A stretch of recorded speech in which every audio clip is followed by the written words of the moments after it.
L'atelier de consultation nationale pour l'élaboration de la vision 2020 de la Communauté économique des États de l'Afrique de l'Ouest, CEDEAO, a réuni plusieurs personnalités, des experts, des personnes ressources de la société civile et autres corporations afin de mener à bien des réflexions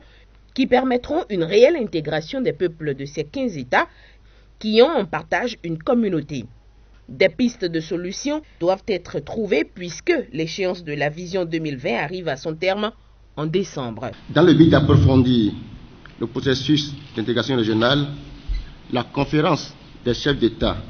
et de gouvernement de la CEDEAO a adopté en 2007 une vision qui accorde une priorité à une CEDEAO des peuples,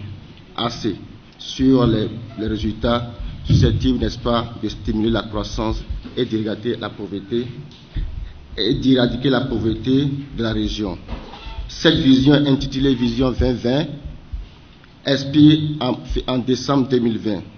C'est pourquoi la Commission de la CEDEAO et les États membres ont convenu d'organiser des consultations nationales afin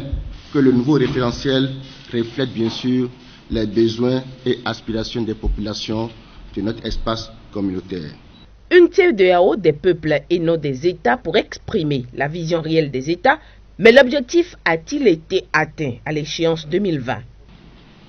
Qu'il vous souvienne, en juin 2007, la conférence des chefs d'État et de gouvernement de la CEDEAO a adopté une vision pour l'Afrique de l'Ouest qui transformera la région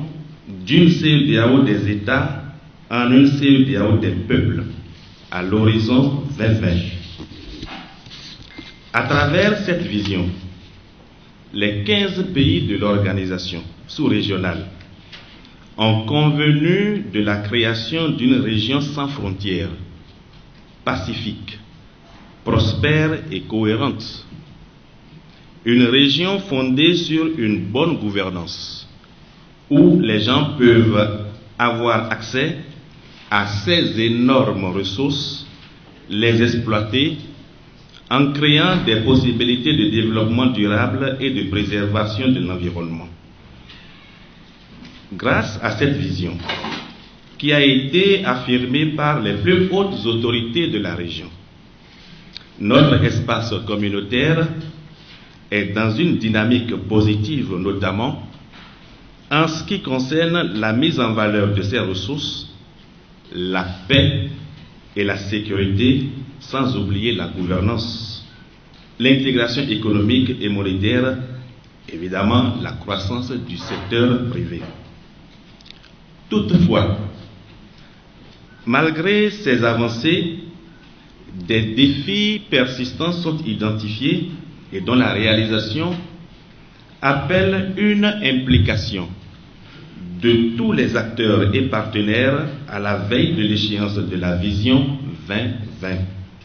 2 jours de travaux qui permettront de trouver des solutions sur la durée afin de poser les vraies balises pour une réelle intégration des peuples, un défi important pour les États.